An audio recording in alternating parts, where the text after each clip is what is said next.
I'm doing a little video here to kind of talk about the new Lumix 70-300 that is out, but I'm also going to compare it to another option.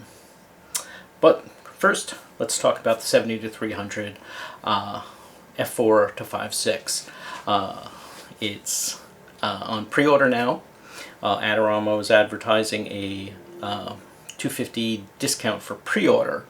Oddly enough, B&H just has a $250 discount, but they don't say whether that's the forever price or pre-order or whatever. So if you really want one, you probably should at least get your pre-order in.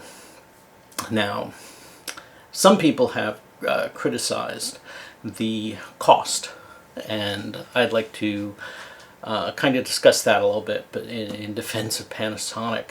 Not that any company needs defending, but they're comparing it with consumer level lenses that are in the $500, $700 bracket. And to be honest, I don't think any Panasonic for the S system makes any lenses in that level, that kind of consumer grade lens yet. If you want things like that, you need to go over to maybe Sigma for those kind of options. So in that respect, I think it's a more pro-level lens. Is it Leica certified? No. But it has the features. It's weather sealed. It has focus limiting. So it has those kind of pro features that are good. Now, in my own case, it becomes more complicated because just recently I picked up a 70-200 f4, which oddly enough does not have the features like focus limiting. So, what do you think of that? But it does have the focus clutch, which is great, and I do truly love that.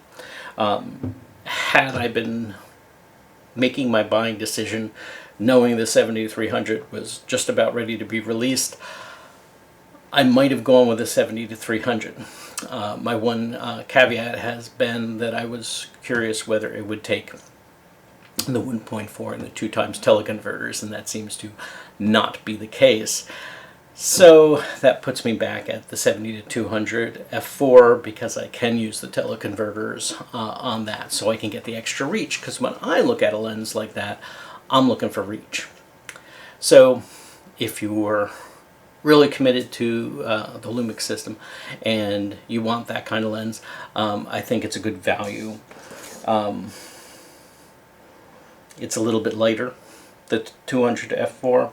It's a little bit smaller, not by much, but a little bit smaller. It's like an inch less in length, so it's a little bit less to carry around. Now, here's where I'm going to complicate your life and give you an option. As you may know, I have Panasonic. I'm very fond of them, and I also have, I used to have a Fuji XT20 and an XT3. With a heavy heart, I got rid of my XT20. I loved that little body, but I still have my XT3, which I have loved, and I loved what it does video-wise and stuff. Though a lot of the work I did that way has reverted over to the Panasonic. In fact, currently I am shooting on the Fuji XT3 right now, using, in case you want to know, the 23mm f2 lens, which I found to be one of the better lenses from Fuji for video if you want to use autofocus. So I sat there and go, well, guess what? Pretty much at the same time, Fuji has released a 70-300 f4 5.6.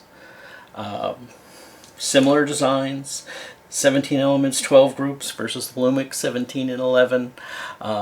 We don't know really what the IQ is on either of these to compare, but here's where it gets interesting, or here where I offer up an interesting alternative. The 70 to 300 on an APS-C camera is more like a 107 to 457. So without having to buy a 2x teleconverter, which cost $600 on the Lumix, I'm already going to be there if I buy the Fuji lens. The Fuji lens is 1.3 pounds versus 1.7 pounds for the Lumix lens. It takes 67 millimeter filters versus, I believe, 77 on the Lumix. Size-wise, amazingly, they're not that different. We're looking at 3.3 by 5.8 inches on the Lumix and 3 by 5.2 inches on the Fuji. So at that point, it's a very compelling argument. Now throw in that the Fuji is being offered at $800. Now, I have the advantage of already having a Fuji camera. And I have the advantage of already having a 70 to 200 sitting on my Lumix. But I want that extra reach. So I'm like sitting here with the debate of trying to sit there and say, okay, let's pretend I don't have the 70 to 200. So if I wanted to get to 400, which is at least where I want to get, I'd already be there for the $800 that the Fuji costs. Whereas I have to invest another $600 over here. Now, I already have a Fuji camera, but I've been contemplating selling my X-T3 and getting an XS10, so I have, again, a really light carry. And I don't see a problem in having two cameras, especially if in your field. So if you have one with your long lens and one with short lens, that's a good thing.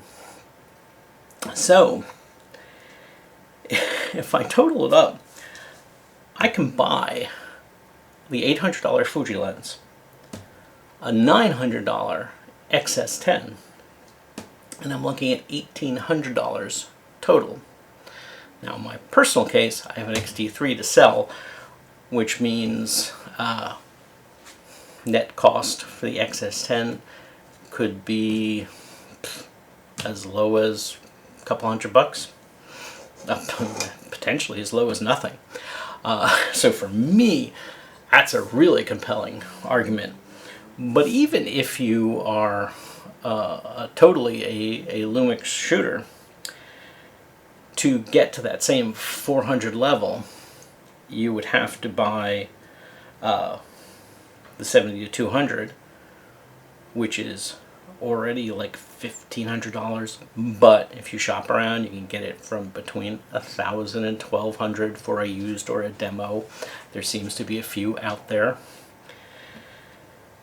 And then you'd still have to pay $600 for a 2x converter, which brings you up to, guess what? $1,800.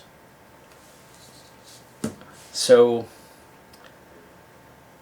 I think that makes a compelling argument that if you really want to go with a long lens and you don't have like an S1H, so you have a particular thing that you're trying to do. This is mainly a photography argument. Or you don't have an S1R, because if you have an S1R, you can put that in APS-C mode and you get those benefits as well. But if you're like me and you don't buy those two expensive cameras, looking for the same amount of money, but with one, you get another camera body, a light carry. And if you go and then spend the extra, what is it, $450 or something? I know I wrote it down somewhere, but I don't see it right now. For the 1.4 teleconverter, which amazingly, the Fuji accepts the 1.4 and the 2x Fuji converters.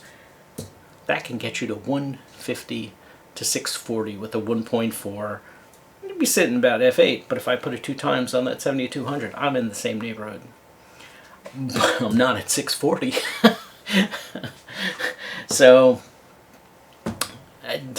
This is just a what if for you guys to give it a thought.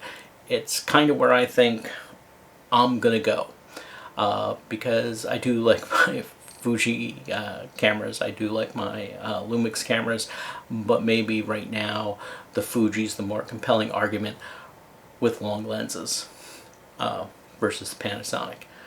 Time will tell. If next year there's a new S5 with killer focus and they shoehorn a 45, a 50 or whatever megapixel in it, totally changes my argument. But as of today, with what I have, I think it's pretty compelling to look at that Fuji solution for going along.